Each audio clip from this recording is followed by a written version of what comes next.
PDG millionnaire a offert 1 million de dollars pour une nuit avec un masseur pauvre. Son secret l'a laissé sans voix. Le soleil commençait à se cacher derrière les montagnes quand Alice Parker arriva au spa le plus isolé de la côte verte. Elle avait besoin de disparaître. Loin de New York, des flashs, des associés, de l'ex-fiancé odieux et du dernier scandale, avec les actions de l'entreprise chutant en temps réel. Elle descendit de l'hélicoptère, ses lunettes de soleil dissimulant son visage marqué. L'accueil était à couper le souffle, mais rien comparé à ce qui allait suivre. Le deuxième jour, elle prit rendez-vous pour un massage reconnectif. Ça sonnait comme un argument marketing bon marché. Jusqu'à ce que Lucas entre dans la pièce. Il ne parlait pas beaucoup. Grand, la peau dorée par le soleil, les mains fermes mais délicates. Son toucher fit frissonner Alice. Il y avait quelque chose de différent. Elle tenta de garder le contrôle, comme toujours. Mais chaque mouvement révélait plus que des muscles tendus. On aurait dit qu'il atteignait quelque chose de caché en elle. Lors de la 3e séance, elle parla.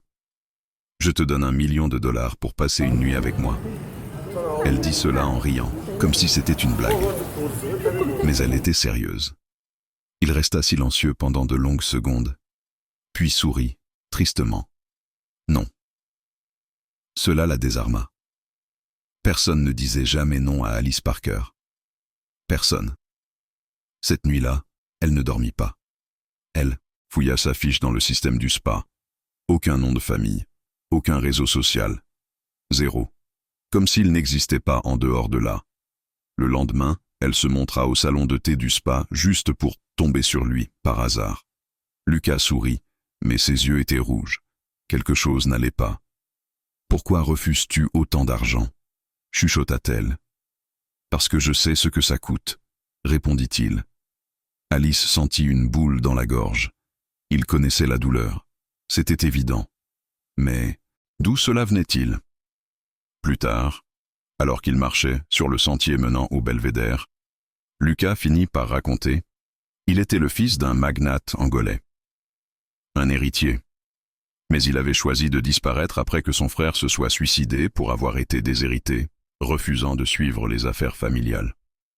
Lucas avait tout quitté. Il avait échangé le manoir contre le silence, le luxe contre le contact humain. Alice s'arrêta. Le vent soufflait fort, emportant ses cheveux. Elle le fixa. « Pourquoi tu me racontes ça maintenant ?» Lucas baissa les yeux. Il sortit de sa poche une petite boîte en bois. À l'intérieur, une alliance avec des initiales qu'Alice connaissait bien. C'étaient les mêmes qu'elle avait vues dans le coffre secret de Ricardo, son ex-fiancé. Un frisson lui parcourut l'échine. « Je crois qu'on doit parler de ce que Ricardo essaie de te cacher. Et, avant qu'on continue cette histoire incroyable, j'ai un message important pour toi. » De nombreux abonnés ont signalé que YouTube avait supprimé leur abonnement sans avertir. Vérifie vite le bouton rouge en dessous pour t'assurer que tu es toujours abonné à la chaîne.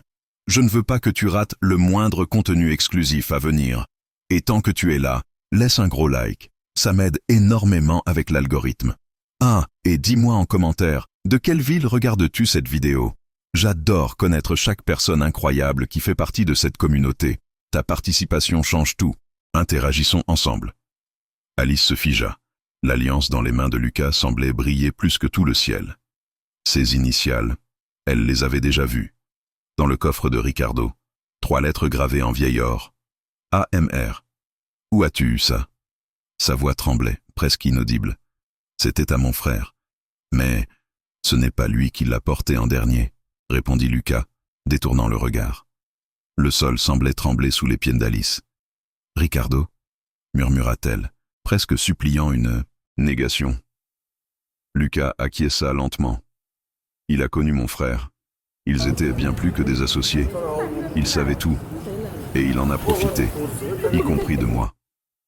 L'estomac d'Alice se retourna. Elle tenta de parler, mais ne réussit qu'à émettre un gémissement étranglé. Le vent fouettait son visage, mais c'était le froid intérieur qui faisait le plus mal. Il te connaissait avant moi, avant toi, avant le spa, avant tout. Il m'a menacé. Il a dit que si je réapparaissais, il ferait porter la responsabilité de la mort de mon frère sur moi, qu'il ruinerait ma vie. J'ai fui. Je ne suis revenu que lorsque j'ai découvert qu'il était avec toi. Alice recula de 2 pas. Son visage brûlait. Sa gorge était en feu. Elle voulait crier, frapper quelque chose, disparaître. « Pourquoi tu ne m'as pas dit ça plus tôt ?»« Parce que j'essayais de te protéger de lui. Mais maintenant, c'est trop tard. » Au moment exact où ces mots quittèrent sa bouche, une explosion secoua le sol. Ce fut comme un coup de tonnerre venu de sous la terre. Des vitres éclatèrent. Des cris déchirèrent le silence du spa. Alice et Lucas coururent vers la cour principale. De la fumée montait de l'héliport. Des flammes commençaient à engloutir le côté du bâtiment. Des employés paniqués. Des clients courant pieds nus. Et au milieu du chaos, une voiture noire s'éloignant à toute vitesse. Alice reconnut le conducteur. Ricardo. « Il était là tout ce temps ?» cria-t-elle, les mains sur la poitrine, sentant son cœur battre comme un tambour de guerre. Lucas courut aider une employée à terre. Alice tremblait de la tête aux pieds. C'était comme si tout s'effondrait. « Il a fait ça pour te réduire au silence », dit Lucas, essoufflé. « Ce n'est plus seulement à propos de moi. Maintenant, c'est à propos de toi aussi. » Une alarme se mit à retentir. Les pompiers arrivaient. Des hélicoptères survolaient les lieux. Des caméras de presse tentaient d'entrer. Alice regarda ses propres pieds nus, salis par la cendre. Puis, elle entendit un bip venant du téléphone caché dans la ceinture de son peignoir. Un nouveau message. Numéro inconnu. Une seule phrase. « Es-tu prête à découvrir qui est vraiment le père de Lucas ?» Le téléphone glissa de sa main. Le monde s'arrêta. Et à cet instant, rien, absolument rien, n'avait encore de sens. Alice se baissa pour ramasser le téléphone, mais ses mains tremblaient tellement qu'elle le laissa tomber à nouveau. Lucas accourut vers elle, les yeux écarquillés. « Qu'est-ce qu'il y a ?» Elle montra l'écran. Il lut, devenait livide. « Qui a envoyé ça ?» demanda-t-il, presque en chuchotant. « Je n'en sais rien. » Sa voix sortit comme un cri sec. « Tu sais, toi ?» Lucas hésita, et cette seconde de silence fut comme un coup de poing dans le ventre d'Alice. « Lucas, il y a quelque chose que je ne t'ai jamais dit, » murmura-t-il. « À propos de ma mère. »« Quoi ?» Avant qu'il ne puisse répondre, une sirène plus forte retentit. Des policiers armés commencèrent à encercler le spa. L'un d'eux pointa directement vers Lucas. « Monsieur Lucas Amaral Ribeiro, levez les mains et allongez-vous au sol. Maintenant. »« Quoi ?» cria Alice. « Qu'est-ce qui se passe ?» Lucas se figea. Ses yeux se vitrifièrent. C'était comme s'il revivait un traumatisme. « Ne réagis pas, s'il te plaît, » se dit-il à voix basse, et s'agenouilla lentement. Alice tenta de s'approcher, mais 2 agents la retinrent. L'un d'eux lui montra un mandat. Il est suspecté d'implication dans un réseau de blanchiment d'argent et d'usurpation d'identité lié à la mort d'Alex Ribeiro. Son frère, cracha Alice, mais il s'est suicidé. Le policier la regarda un instant, puis dit « Non, le corps n'a jamais été retrouvé, et nous avons des preuves que le frère pourrait être encore vivant, sous une fausse identité. » Le monde tourna. Alice fixa Lucas. Il pleurait. « Lucas, dis-moi que ce n'est pas vrai. » Mais il baissa la tête. « Alice, je ne suis pas celui que tu crois. »« Alors, qui es-tu » Silence. 2 policiers passèrent les menottes à Lucas. En passant près d'Alice, il s'arrêta et la regarda droit dans les yeux. « Mon prénom n'est pas Lucas. » Alice fit un pas en arrière. « Alors c'est quoi ton prénom ?» Il inspira profondément. « Ricardo. Mon vrai nom est Ricardo. » Alice avala difficilement. Sa tête bourdonnait, ses genoux se dérobèrent. « Mais Ricardo, c'est mon ex-fiancé. » Il répondit, les yeux remplis de larmes. « Cet homme n'a jamais été ton ex. C'est mon père. » Et puis, avant d'entrer dans la voiture de police, il cria « Son vrai plan a toujours été toi, Alice. Tu es la pièce finale. » La voiture démarra. Alice resta là, seule au milieu de la fumée, n'entendant plus que le bruit des sirènes s'éloignant, sans savoir en qui avoir confiance, ni même qui elle était dans cette histoire. Alice tituba jusqu'à une chaise en fer tordu et s'effondra. Ses jambes ne répondaient plus. Le monde semblait tourner à l'envers. Une chaleur monta de son estomac à sa poitrine, mais sa sueur était glacée. Elle n'arrivait plus à penser. Ricardo, père et fils avec le même prénom. Des mensonges empilés les uns sur les autres. Le téléphone vibra de nouveau. Nouveau message. Même expéditeur anonyme. Tu penses que c'est lui qui a menti tout ce temps? Regarde l'enveloppe dans ton sac noir. Celui qui n'a jamais quitté l'hélicoptère. Elle ouvrit grand les yeux. Se releva d'un bond. Courut, manquant de trébucher sur les débris humides. L'hélicoptère était encore là, intact malgré la fumée autour. Elle monta les marches, la bouche sèche, le cœur hurlant. Fouilla dans le sac jusqu'à trouver l'enveloppe épaisse, avec son nom écrit à la main. Alice Parker. Confidentielle. Elle la déchira sans hésiter. À l'intérieur, des papiers anciens, des photos, des contrats, et au milieu, un acte de naissance jauni. Nom de l'enfant, Lucas Amaral Parker. Nom de la mère, Alice Parker. Nom du père, inconnu. Elle hurla, fort, comme un animal blessé. Les images commencèrent à s'écrouler dans sa tête. L'accouchement d'urgence, il y a plus de 20 ans. Le bébé prématuré qu'on lui avait dit mort 2 heures après. L'infirmière disparut le lendemain. Tout revenait avec une clarté étouffante. Alice tomba à genoux. Elle pleurait de tout son corps. Ses mains tremblaient. Sa bouche s'ouvrait sans émettre de son. « Non, c'est pas possible », murmurait-elle encore et encore. Sa tête allait exploser. Lucas, Ricardo, c'était impossible. Mais les documents disèrent le contraire. Et alors elle se souvint. Ces yeux-là, sa façon de lui tenir le visage entre ses mains, le frisson qu'elle ressentait à son contact, cette sensation étrange, comme si quelque chose clochait depuis le début. Le cri qu'elle poussa résonna le long du flanc de la montagne. « C'est mon fils ?» Une ombre apparut derrière elle. Doucement, silencieusement. Elle se retourna, toujours à genoux. C'était l'infirmière, celle de l'hôpital, plus âgée. Mais ce visage, inoubliable. J'ai mis du temps, mais je devais venir. Tu n'aurais jamais dû croire ce qu'on t'a dit cette nuit-là. Alice n'arrivait plus à respirer. Les mots s'étranglaient. La femme sortit une clé USB de sa poche et la tendit. Il y a les images de la nurserie ici. L'audio, les rapports. Ton fils n'est jamais mort. Il a été emmené sur ordre direct d'un nom que tu connais très bien. Qui? Hurla Alice. La femme déglutit difficilement. Rodrigo Santiago. Ton père. Le monde s'éteignit. Alice s'effondra, son visage frappant le sol dur. Et avant de perdre connaissance, la dernière chose qu'elle vit fut l'hélicoptère en train de s'élever, avec une silhouette mystérieuse observant la scène de loin.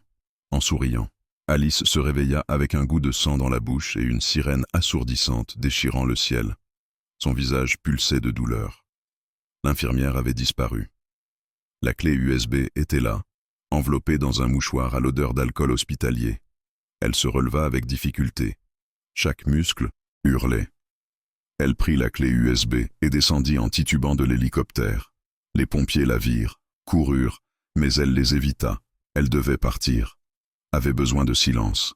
Elle entra dans une salle latérale du spa, partiellement détruite. Le plafond était noirci. Elle inséra la clé USB dans un ordinateur portable abîmé, mais encore fonctionnel. L'écran clignota, puis chargea une vidéo. Une nurserie. Date. 27 mai 2003. Bébé prématuré. Signes vitaux stables. La voix du médecin disait « Monsieur Rodrigo, comme convenu, nous avons déjà organisé le transport de l'enfant. La mère croit qu'il est mort. Le dossier falsifié est signé. » La voix qui répondit glaça le sang d'Alice. « Parfait. Gardez tout hors des registres. Cet enfant doit disparaître. » C'était la voix de son père. Alice tomba à la renverse. L'impact contre le sol lui coupa le souffle. Mais ce n'était pas cela qui la déstabilisa. C'était le nom qui apparut dans le coin de la vidéo. Nom du nouveau-né. Miguel Santiago. Parker. Elle ouvrit grand les yeux. Miguel. Pas Lucas. Miguel. La vidéo continua. Une coupure brutale. Une autre scène. 4 ans plus tard. Un garçon dans un orphelinat à Luanda. Yeux creux. Corps frêle. Même visage. Même expression que Lucas quand il se taisait. Mais dans le coin de l'écran, un autre nom. Lucas Amaral Ribeiro. 2 garçons, identiques. Alice tremblait comme si elle était enfermée dans une chambre froide. Ils étaient 2, murmura-t-elle, la voix brisée. Des jumeaux. Lucas et Miguel. Le téléphone vibra à nouveau. Un message avec une photo. 2 jeunes hommes, identiques. L'un en uniforme de masseur, l'autre en costume sombre, souriant aux côtés de Ricardo père. Texte du message. Que ferais-tu si tu découvrais que l'homme que tu aimes ment sur lequel des 2 il est vraiment? Alice sentit sa tête tourner. Elle ne savait plus qui elle avait connu, qui l'avait touché, qui l'avait regardé dans les yeux. Lucas, Miguel, ou aucun des 2. Puis, un bruit, derrière elle. Des pas, lents. Elle se retourna lentement. 2 hommes identiques se tenaient à la porte. « Alice », dirent-ils en même temps. Et ils sourirent. Alice fixait les 2 hommes identiques devant elle. Le sang quitta son visage. Le silence était si dense qu'on aurait pu le trancher au couteau. Ils souriaient, en même temps. Le même sourire, le même regard, comme s'ils avaient répété chaque mouvement. « Alice », répétèrent-ils à l'unisson. Elle recula de 2 pas, vacillante. « Lequel de vous est Lucas ?» Sa voix sortit plus comme un souffle désespéré qu'une véritable question. Celui de gauche avança d'1 pas. Celui de droite aussi. « Ça dépend, » dit l'un. « De ce que tu veux savoir, » compléta l'autre. Alice sentit un frisson glacial lui parcourir l'échine. C'était irréel, un cauchemar. Mais ils étaient là, en chair, en os et en mystère. « C'est moi que tu as rencontré au spa », dit celui de droite, sortant de sa poche la petite boîte en bois contenant l'alliance. « Et moi, celui que tu as vu dans la vidéo avec Ricardo », dit celui de gauche, montrant le même collier que Lucas portait le premier jour où ils s'étaient vus. Elle les regarda l'un après l'autre. Son cœur battait comme un tambour de guerre. Elle avait aimé. Qui? Vous êtes des jumeaux? Ils se regardèrent. Puis celui de gauche rit. Un rire sec, sans âme. Pas exactement. Alice cligna des yeux. L'air devint plus lourd. Que voulez-vous dire? Nous sommes la même personne, Alice, répondit celui de droite, avec un regard qui glaçait l'âme. Ceci, le gauche désigna son visage, n'est qu'un corps. L'identité change. L'apparence reste. Alice recula, trébuchant sur une chaise renversée. C'est un jeu, une illusion. C'est la vérité, ou une partie, car il faut que tu sois prête à entendre le reste. Celui de droite s'approcha. Le bébé qu'ils t'ont pris n'est jamais mort, mais il n'a jamais été unique non plus. Ils ont fait des tests, séparé des cellules, manipulé, cloné. Alice porta les 2 mains à sa bouche, ses jambes se plièrent. Mon Dieu, nous avons été créés comme un projet, dit celui de gauche. 2 hommes, une origine, un objectif. Et l'un d'eux, compléta celui de droite, a été programmé pour t'aimer. Alice poussa un cri étouffé. Programmé? Ils acquiescèrent lentement. Leur peau brillait sous la lumière du feu reflétée sur le mur. Mais maintenant Alice voyait de petites cicatrices dans leur cou, un bourdonnement, mécanique venant de quelque part dans leur poitrine. Ce n'était pas juste de la sueur qui coulait, il y avait des câbles. Elle s'effondra, assise. Celui de gauche tendit une clé USB. Ton père n'est pas celui que tu crois. Et toi, Alice, tu ne l'es pas non plus. Que veux-tu dire? Moi non plus. Celui de droite s'agenouilla devant elle, les yeux humides. Tu n'es pas né. Tu as été activé. Le monde s'éteignit de nouveau. Mais cette fois, elle ne s'évanouit pas. Elle resta consciente. Et elle voulut tuer quelqu'un. Alice se releva lentement, les jambes encore flageolantes. La respiration en spasme. Programmée pour aimer, répétait-elle, comme si elle essayait d'assembler les mots dans un puzzle qui changeait constamment de forme. Vous êtes en train de dire que tout était contrôlé? Les 2 hommes, ou quoi qu'il soit, se regardèrent. L'un d'eux lui tendit la main. Alice la repoussa d'une gifle. « Non, me touche pas !» cria-t-elle, la voix déchirant l'air. Dehors, les sirènes hurlaient encore. Mais à l'intérieur, il n'y avait que le son de sa respiration, lourde, tranchante, Laissez-moi seul. Maintenant. Sa main tremblait, mais ses yeux brûlaient. Ils ne bougèrent pas, baissèrent seulement les yeux, comme des machines s'éteignant à un ordre silencieux. Alice s'enfuit. Elle sortit en trébuchant sur les pierres, traversa le jardin dévasté, passa par la cour remplie de cendres. Elle entra dans une salle de bain en désordre, s'y enferma, se regarda, dans le miroir fissuré. Son propre reflet lui semblait faux. Elle ouvrit le robinet. L'eau sortit brunâtre. Elle se lava le visage quand même, ferma les yeux. Mais quand elle les rouvrit, quelque chose derrière elle. Dans le miroir, une silhouette. Alice se retourna brusquement. C'était lui, le père, Rodrigo Santiago, plus vieux, plus maigre et plus froid. Ses yeux étaient comme du verre, sa voix basse. « Il m'a fallu du temps pour te revoir, ma fille. » Alice recula, vacillante.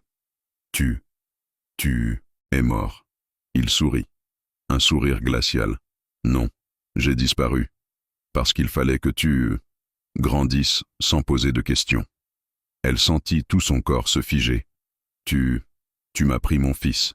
Tu as menti. Tu m'as créé. Je t'ai activé, Alice. » Il sortit une clé de sa poche, petite, argentée. « Tu es la seule à pouvoir ouvrir le coffre, le vrai, celui dont tu ignores même l'existence, parce que il est en toi. » Alice s'adossa au mur, incapable de respirer. « Qu'est-ce que tu veux ?» La séquence, les données, la formule. Elle hurla. « Je ne suis pas un coffre !» Il s'approcha d'un pas, ses yeux brûlèrent maintenant. « Mais tu l'es, et le moment d'ouvrir approche. » Elle tenta de fuir, mais en tournant la poignée, verrouillée, porte fermée de l'extérieur, Rodrigo sortit une télécommande de sa poche. Un bouton rouge. « Ceci active la phase finale, mais j'ai encore le choix. Je peux encore te laisser partir. » Alice pleurait. « Pourquoi? Pourquoi moi ?» Il s'agenouilla devant elle. Pour la première fois, sa voix se brisa. « Parce que tu étais ma deuxième chance. J'ai perdu la première. » Alice ouvrit de grands yeux. « La première ?» Il sortit une photo de sa poche. Ancienne, craquelée, 2 bébés dans les bras d'une femme aux cheveux foncés et aux yeux identiques à ceux d'Alice. La première, c'était ta mère. Alice s'effondra au sol, désemparée, mais avant qu'elle puisse réagir, un coup de feu. La fenêtre éclata. Rodrigo s'écroula, du sang sur la chemise. Et dehors, un drone disparaissait parmi les nuages. Sur le sol, la télécommande. Clignote, clignote, clignote. Puis, s'allume. Le bouton rouge clignotait. Alice ne savait pas si elle devait fuir, crier ou exploser avec lui. Elle resta immobile, sentant son cœur battre dans sa gorge. Rodrigo, au sol. Le sang s'écoulait lentement. La télécommande, là, la lumière clignotant de plus en plus vite. Elle ravala sa salive, se pencha, toucha le bouton, sans appuyer. Juste un contact. Elle voulait comprendre. Mais, avant qu'elle puisse décider, la porte derrière elle s'ouvrit avec fracas. Alice, c'était Miguel, ou Lucas. Elle ne savait plus. Il courut vers elle et envoya la télécommande valser d'un coup de pied. « Ne touche pas à ça. Il a dit que c'était la dernière phase, cria-t-elle en se relevant d'un bond. Oui, et si on l'active, tu meurs. Silence. Le sang quitta son visage. Quoi? Tu es le coffre. Mais si on l'ouvre sans le code, il s'autodétruit. Elle chancela, s'adossa au lavabo, le goût de fer revenant dans sa bouche. Alors, c'est vrai? Je ne suis pas réel? Il respirait fort. La sueur lui coulait du front. Tu es réel, mais tu as été ajusté depuis le début. Qui m'a fait ça? Ce n'était pas Rodrigo, pas seulement lui. Alice sentit ses jambes se dérober. Alors qui? Il hésita, et la voix vint de la porte, froide, féminine. Moi. Alice se retourna, là, debout, les bras croisés. Sa mère, Viviane Parker, vivante, sans rides, sans fauteuil roulant, sans aucune des maladies qu'on disait qu'elle avait. Alice recula de 2 pas. Le monde tournait.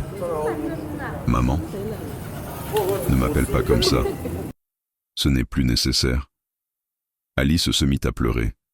Ce n'était pas juste de la confusion. C'était de la trahison, de la peur, un vide béant dans sa poitrine. Viviane entra, des pas calmes, les yeux fixés. Rodrigo était faible. Il est tombé amoureux. J'ai dû tout corriger. Tu étais le plan, depuis l'utérus. Alice hurla. Je suis une expérience? Viviane sourit, mais ce n'était pas un sourire humain. Tu es le porteur de la nouvelle génération. Tu n'es pas qu'un coffre. Tu es le dernier code génétique compatible avec le projet AMR. Le quoi? Miguel, Lucas, tenta de tirer Alice. On doit sortir d'ici, tout de suite. Mais Viviane leva la main, et à cet instant, le corps de Rodrigo, au sol, se mit à bouger.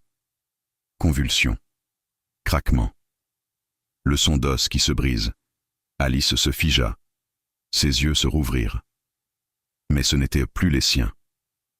Entièrement noirs. Sans pupille. Viviane sourit, satisfaite. Il n'était qu'un réceptacle. Maintenant, il est prêt. Prêt pour quoi? Hurla Alice. Viviane la regarda et dit « À te ramener ». Rodrigo se releva, entier, et dit d'une voix qui n'était pas la sienne. « Le temps s'est écoulé, Alice. » Et alors, la lumière du bouton rouge s'éteignit, et toutes les lumières de la pièce aussi. L'obscurité avala tout. Un silence si dense qu'on pouvait entendre son propre sang dans les oreilles. Alice resta, figée, ne clignait même plus des yeux. Elle sentait l'odeur du sang, de la moisissure, de la rouille dégoulinant des murs. Miguel, ou Lucas, la tira par le bras, mais ses doigts détremblaient. Il faut qu'on parte. Elle va vraiment l'activer. Pour de bon. Mais Alice n'écoutait plus. Une seule phrase tournait dans sa tête. Te ramener. Ramener où? Un craquement au plafond. Puis un autre. Comme du bois qui casse. Mais le plafond était en béton. Soudain, une faible lumière rouge clignota au sol. Elle venait d'un tube sortant de la nuque de Rodrigo. Ce n'était plus lui, c'était une chose. Des yeux noirs, une peau trop pâle, des doigts trop longs. Viviane s'appuya contre le mur et parla, sans émotion. La capsule est en train de s'ouvrir. Quelle capsule? Cria Alice, mais personne ne répondit. Le sol se mit à vibrer. Un couvercle s'ouvrit au centre exact de la pièce. Un cylindre en verre s'éleva lentement, libérant une fumée blanche. À l'intérieur, un corps, identique au sien. Même visage, même cheveux. Mais les yeux étaient ouverts. Et elle souriait. Alice hurla, reculant jusqu'à heurter le mur. L'air manquait. Ses jambes se plièrent. Qu'est-ce que c'est? Viviane sourit de nouveau. Celle-ci est l'original. Comment ça, l'original? Miguel tira Alice encore plus en arrière. Viviane s'avança jusqu'au cylindre. C'est la vraie Alice Parker, celle qui est née, celle qui est morte, pendant quelques minutes. Juste assez pour que je puisse dupliquer, répliquer, redémarrer. Elle tourna la tête. Toi, Alice, tu es la copie. Le monde s'écroula. Alice s'effondra au sol. Un cri lui déchira la gorge. Non. Si. Viviane avançait lentement, comme si elle défilait. Tu es l'ombre, la version testable. Mais quelque chose a mal tourné. Tu as développé trop de conscience, trop d'amour. Il faut redémarrer. Rodrigo, ou ce qu'il en restait, fit un pas, puis un autre. Ses yeux semblaient le brûler. Le bourdonnement dans sa poitrine s'intensifiait, comme un moteur prêt à exploser. Miguel se plaça devant Alice. Si tu la touches, je mets fin à tout. Viviane rit, brièvement. Tu as été la plus belle erreur que j'ai commise. À ce moment-là, la capsule explosa. Du verre partout. La femme à l'intérieur sauta dehors. Nue, sans cligner des yeux. Alice la regarda, elle-même. Mais quelque chose était différent. Un regard vide, une posture raide. Des veines brillantes sous la peau. Tu vas revenir, dit l'original, avec une voix inhumaine. Parce que tu es mon extension. Alice hurla. Miguel la tira en arrière. Mais l'original avançait. Je ne reviendrai pas, cria-t-elle. Tu n'as pas besoin de vouloir, dit Viviane déjà derrière la capsule. Tu dois juste obéir. L'Alice originale posa ses doigts sur le front d'Alice, et c'est là que ça arriva. Un cri, mais pas le sien. Du plafond, quelque chose tomba d'en haut. Un corps, effondré, brisé, sans visage. Viviane leva les yeux. Une nouvelle silhouette apparut dans la verrière. Un autre homme. Et lorsqu'il descendit, Alice se figea. Il avait le visage de Miguel. Mais avec les yeux verts. Et c'est sa voix qui trancha tout. Ça suffit. La vraie Alice, c'est moi. Alice resta paralysée. L'air manquait. L'homme aux yeux verts qui prétendait être elle ne clignait pas des yeux. Les deux autres, le clone sans âme et Miguel, étaient figés aussi. Viviane ne dit rien. Elle sourit seulement. Un sourire sec, presque triste. Le nouveau Alice descendit de la verrière avec la légèreté d'un félin. Il ne salissait même pas le sol. Il s'arrêta au centre de la pièce et pointa du doigt le corps de l'Alice originale, effondré, toujours nu, les veines pulsant une lumière bleue. Ce n'est qu'une coquille. Moi, je suis le noyau. Alice voulut parler, mais sa bouche ne répondait plus. Tout son corps tremblait. C'est impossible, murmura Miguel, la voix nouée. L'autre Alice tourna la tête vers lui et répondit « Oui, Miguel. Aussi impossible que le fait que tu sois vivant. » Silence. Un silence qui hurla jusque dans les os. « Comment ça ?» souffla Alice, presque sans voix. L'homme sourit, mais c'était un sourire douloureux. « Miguel est mort, à Luanda, à 12 ans, dans un incendie. » Alice recula de 2 pas, les mains sur la bouche. « Non, non, il est là !» L'homme aux yeux verts désigna Miguel du doigt. « Ça, ce n'est pas lui, c'est la réplique. Le protocole de deuil de Viviane. Elle voulait son fils de retour, et elle l'a eu. » Miguel se mit à pleurer, mais sans larmes. Son visage se tordait, mais ses yeux, secs. « Ce n'est pas vrai, » murmurait-il brisé. Viviane enfin parla, bas, presque en chuchotant. Je ne supportais pas la douleur. C'était mon petit. Je l'ai reconstruit, cloné à partir des tissus retrouvés dans l'incendie. Mais le comportement a été adapté selon les souvenirs qu'il me restait. Ce n'est pas Miguel, mais c'est ce que j'ai pu faire de plus proche. Miguel s'effondra à genoux, muet, juste replié sur lui-même, les épaules secouées. Alice regardait tout. Son esprit explosait. Son corps s'éteignait. J'ai été créé. Il a été recréé. Rodrigo a été corrompu. Et toi? Elle désigna le nouvel homme. Tu es quoi? Il la regarda avec douceur. Une douceur fatiguée. Je suis toi. La conscience qui s'est échappée. Avant le redémarrage. Avant le contrôle total. Alice s'appuya contre le mur. La sueur coulait. Elle haletait. Commença à échapper. J'ai été expulsé. Quand ta copie a été activée, mon code a été supprimé. Mais j'ai survécu. J'ai erré dans les serveurs, les journaux, les drones de surveillance. Un fragment ici, un autre là. J'ai rassemblé, rampé, jusqu'à avoir un corps. Il désigna sa propre tête. Et je suis revenu pour te sortir de là. Alice s'effondra. Le sol froid, le goût de sang, et la certitude qu'elle ne savait plus qui elle était. Viviane s'approcha, lentement, comme toujours. Vous deux devez arrêter, ça devient incontrôlable. L'homme la fixa. Le contrôle ne t'a jamais appartenu. Et maintenant? Alice va choisir. Alice releva la tête, les yeux embués, la gorge sèche. Choisir? Quoi? L'homme tendit une tablette. Écran allumé. 2 boutons. Activer. Éteindre. L'un de nous disparaîtra pour toujours.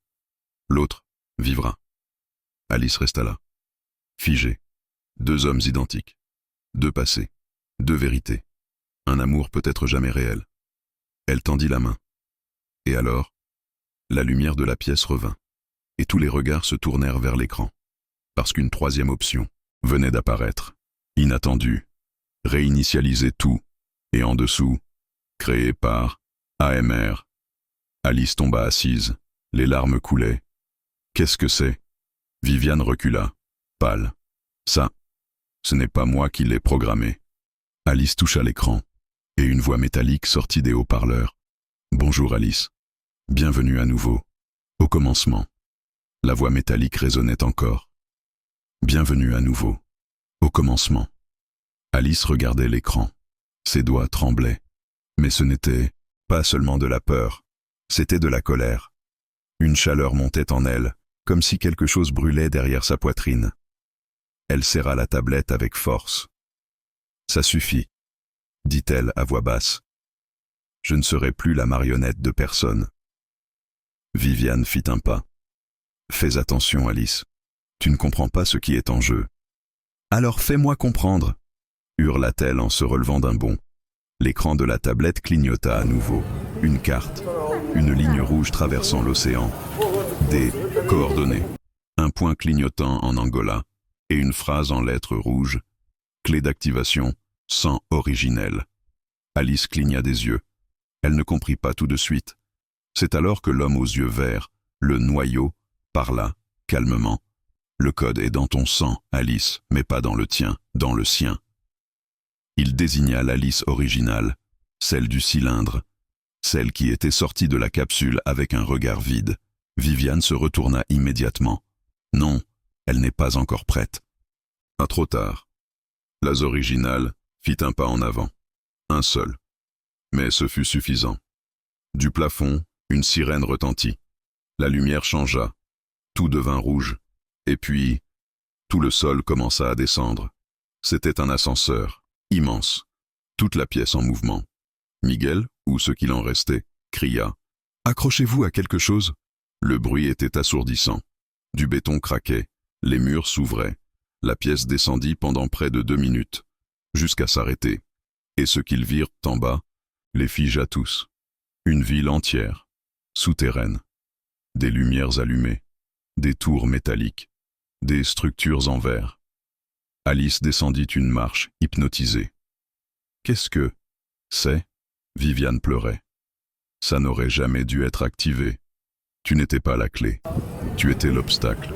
Tu étais le verrou. » Alice se retourna d'un coup. « Quoi ?» Viviane tomba à genoux. Elle tremblait. La véritable expérience, ce n'était pas toi.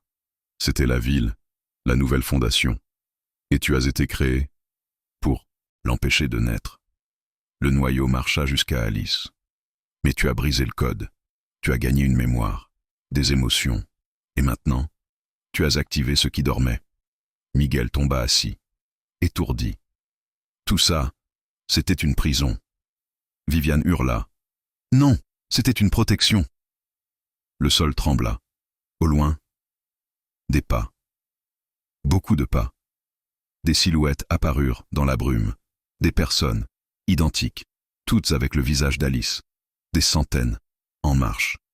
Alice recula. « Qu'est-ce que c'est ?» Le noyau, répondit sans hésiter. Ce sont les versions qui sont venues avant toi, celles qui ont échoué, celles qui ont oublié, celles qui ont obéi. Elles pleuraient sans pouvoir cligner des yeux. Et qu'est-ce qu'elles veulent maintenant? Il la regarda droit dans les yeux et dit « Toi ». Alice tenta de fuir, mais les versions arrivaient de tous les côtés. Viviane criait au loin « Tue l'original, tue-la avant qu'elle se connecte ». Alice se figea, et c'est alors que toutes s'arrêtèrent en même temps. Elles la regardèrent et parlèrent d'une seule voix. « Maman ». Alice n'arrivait plus à respirer. Les centaines de copies d'elle-même, immobiles au fond de la cité cachée, murmurant « Maman » comme une chorale de verre brisé, rendaient l'air plus lourd que le béton.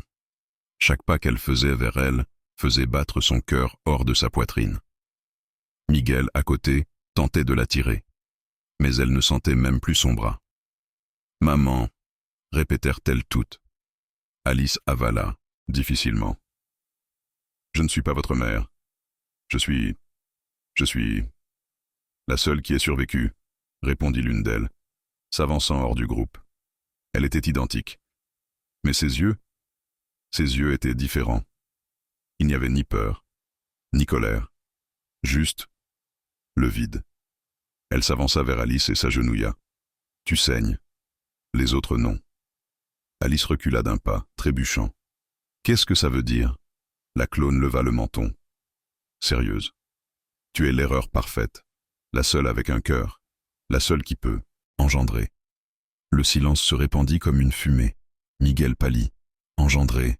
Viviane, toujours en haut de la plateforme, hurla. Non, arrêtez, elle ne doit pas savoir. Trop tard. La clone sourit et dit lentement. Tu as été conçu pour donner naissance au code. Le dernier. Celui qu'aucun ordinateur ne pourrait traiter. Alice clignait des yeux. Le monde tournait. J'ai été enceinte. La clone acquiesça. Le code est organique. Il est en toi. Mais il n'est pas encore formé. Elle toucha le ventre d'Alice. Et ce toucher brûlait. Viviane hurla plus fort. Elle ne doit pas enfanter. Si elle accouche, le système s'effondre. À cet instant, toutes les versions hurlèrent ensemble. Un seul cri, aigu, presque insupportable. Les murs de la cité tremblèrent, les tours vacillèrent, les lumières faillirent, et Alice perdit connaissance. Mais dans l'obscurité, quelque chose changea. Elle vit, vraiment, une salle blanche, des chaises vides, un bruit de liquide qui goûtait. Et puis, l'image. Ricardo, assis en face d'un bébé. Le bébé, c'était elle. Le code restera caché pendant 20 ans, disait-il.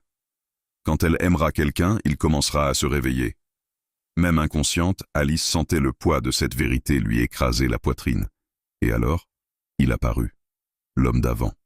Celui qui disait être la conscience originelle. Mais maintenant, sous une autre forme. Un visage différent, mais les mêmes yeux. Tu croyais être une fille, puis tu as cru être une mère. Il tendit la main. La lumière de la salle blanche clignotait. Mais la vérité, Alice, c'est que tu es le code. Alice se réveilla en sursaut, les yeux écarquillés, en sueur. Elle était allongée au centre de la cité souterraine. Les copies l'entouraient. Viviane tremblait. Non, c'est impossible. Miguel tomba à genoux. Il pleurait comme un enfant. Et la voix des haut-parleurs résonna de nouveau. Mais cette fois, une autre voix, plus jeune, plus familière. Bonjour Alice. Ici, c'est toi qui parles. Alice leva le visage, lentement, et sur l'écran géant de la ville, une vidéo commença. Elle-même, à 7 ans, parlant à la caméra. Si tu vois ça, c'est que le moment est venu. Alice ne pouvait pas cligner des yeux. La petite fille de la vidéo sourit et dit « La mission, c'était de cacher le code dans le code. » Alice toucha sa propre poitrine, et l'enfant dans la vidéo pointa exactement au même endroit. Mais maintenant, il est temps de sortir. La cité entière s'éteignit, et dans l'obscurité, quelque chose se réveilla. En elle, Alice ouvrit les yeux. Il faisait sombre. Mais ce n'était pas la même obscurité qu'avant. C'était silencieux. Toute la cité souterraine était éteinte. Plus rien ne vibrait. Aucun son des copies. Aucune lumière. C'était comme si le monde retenait son souffle. « Alice ?» murmura Miguel. Elle répondit sans le regarder. « Je suis là. » Soudain, un point blanc apparut devant elle. Petit. Sur le sol. Lumineux. Alice fit un pas. Le point grandit. Un cercle. Puis une ligne, comme une fissure de lumière. Et puis, une explosion muette. Le sol se fendit, mais il ne s'ouvrit pas vers le bas. Il s'ouvrit vers le haut, comme un plafond inversé. Une lumière aveuglante envahit l'espace. Et avec elle, quelque chose d'impossible. Une chambre, simple, blanche, un lit, une chaise, une fenêtre avec un rideau léger qui ondulait, et un enfant assis par terre. Alice porta la main à sa bouche, ses jambes tremblaient. L'enfant leva la tête. « Maman ?» Le cœur d'Alice manqua un battement. Elle s'avança lentement, traversant la lumière, jusqu'à entrer dans la chambre. La lumière était chaude, réelle. Elle s'agenouilla. « Qui es-tu » Le garçon avait environ 6 ans, des cheveux foncés, les yeux, les siens. « Tu m'as encore oublié » dit-il avec une tristesse qui brisait tout. Alice pleurait. Elle n'arrivait pas à s'arrêter. Je ne sais plus rien. Il sourit, un petit sourire, et pointa un miroir dans un coin de la chambre. Tout est là. Alice marcha jusqu'au miroir, mais elle n'y vit pas son reflet. Elle vit une salle, pleine de médecins, et elle, allongée, des fils sur la tête, endormie. Elle tomba à genoux. Sa respiration se coupa. Qu'est-ce que c'est que ça? Le garçon s'approcha et posa la main sur le miroir. C'est là où tu es maintenant, endormi. C'est un rêve? Il secoua la tête. C'est une sauvegarde. Alice regarda à nouveau dans le miroir, et elle vit plus. Rodrigo, jeune, en larmes. Viviane, en train de hurler. Hors d'elle, et un autre bébé, dans ses bras. Qui est-ce? Le garçon répondit, tout bas, ton vrai fils, le seul. Alice se retourna d'un coup vers lui. Qu'est-ce que tu veux dire? Lucas, Miguel, tous les autres, des copies de la copie. Alice se mit à hurler. Pas de colère, de pur désespoir. Alors, qui est-ce que j'ai aimé? Le garçon s'approcha. Une partie de toi. Alice pleurait de tout son être. Je deviens folle. Il lui prit la main. Non, tu es en train de te réveiller. Et c'est alors que tout bascula. Dans le miroir, l'image trembla. Rodrigo hurla. Viviane courait. Et Alice, celle qui était allongée, ouvrit les yeux. Mais ce n'était pas elle. Ce n'était pas cette Alice. C'en était une autre. La voix du garçon se brisa. Elle se réveille trop tôt. Alice hurla. Qui? Le miroir explosa. Et de l'autre côté, une Alice sans âme, sans douleur, sans limite. Elle sourit et dit « Maintenant c'est mon tour ». Le sol de la chambre se fissura. Le garçon cria. Et avant que tout ne s'effondre, Alice comprit. Elle n'était pas la seule Alice consciente. Elle était la seule à avoir peur.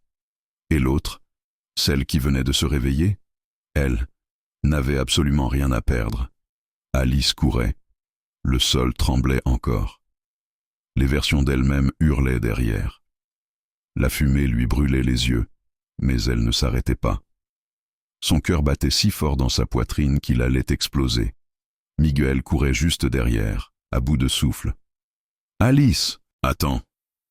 Elle tourna à l'angle, entra dans un couloir étroit, trébucha, tomba à genoux, les mains écorchées, le goût du sang à nouveau. Elle se releva, poussa une porte. Obscurité, là-dedans. Le silence. Un couloir blanc, propre, lumière froide, une seule porte au bout. Elle marcha lentement. Chaque pas pesait comme des chaînes. Derrière, Miguel apparut. « Il faut qu'on sorte d'ici. » Alice ne répondit pas. Elle ouvrit la porte. Dedans, une autre salle blanche et une chaise. Sur la chaise, assise, la petite fille de la vidéo, elle-même, à 7 ans. « Salut, Alice. » Alice s'arrêta, étourdie. « Qu'est-ce que c'est que ça ?» La fillette sourit. « Je suis la partie que tu as gardée, la dernière, celle qu'ils n'ont jamais réussi à effacer. » Alice pleurait. « Je ne sais plus ce qui est vrai. » La petite fille montra sa propre tête. « Rien ici n'est un mensonge. Il ne manque plus que ta mémoire. » Miguel entra doucement, le visage sale, le regard perdu. La fillette le regarda. « Ce n'est pas ton ennemi. » Alice murmura. « C'est mon fils? C'est tout ce que tu as voulu protéger. » Alice s'effondra sur la chaise, la tête dans les mains. « Alors pourquoi ça fait encore si mal ?» La petite fille s'approcha, toucha son visage de ses petits doigts glacés. « Parce que tu n'as pas encore décidé si tu voulais être humaine ou éternelle. » Alice leva les yeux. « Je peux choisir? » Maintenant, oui. Elle tendit un bouton, doré, rond, sans étiquette. Juste un son, un tic-tic venant de l'intérieur. « Si tu appuies, tout redémarre. Mais cette fois, avec mémoire. » Alice tremblait. « Et si je n'appuie pas ?» La fillette haussa les épaules. « Ils décideront pour toi, et tu redeviendras juste un fragment du code. » Silence. Miguel prit la main d'Alice. Elle le regarda dans les yeux. Elle ne savait toujours pas s'il était Lucas, Miguel ou autre chose, mais elle savait qu'elle aimait ce regard. Elle inspira profondément, appuya sur le bouton. Rien ne se produisit. Pendant une seconde, tout devint silencieux. Puis, un bruit. Fort, comme un tonnerre venu de l'intérieur. La salle trembla. La lumière vacilla. La petite fille sourit. Maintenant, oui. Alice cria. Son corps fut tiré en arrière, comme si l'air se déchirait, comme si le temps l'avalait. Miguel essaya de la retenir, mais elle disparut. Dans une lumière blanche, elle se réveilla dans le même spa. Soleil levant, brise légère, sur une table, en peignoir blanc, et juste le son des oiseaux. Elle se redressa, regarda ses mains, son corps. Tout était là, mais elle le savait. Quelque chose avait changé. Elle prit son téléphone. Un nouveau message. Bienvenue à nouveau. La mission ne fait que commencer. Et maintenant, c'est à vous. Tu dois t'abonner maintenant à la chaîne pour ne rien manquer de ce qui arrive. C'est le moment de montrer ton soutien. Écrase ce bouton de like maintenant. File dans les commentaires et inonde-les avec tes théories, hypothèses et réactions sur cette fin. Et surtout, partage cette histoire avec au moins 5 amis, immédiatement. Les vrais fans savent que c'est ce genre de soutien qui garde cette saga vivante. Vas-y, le code est se réveiller, et la prochaine étape dépend de toi.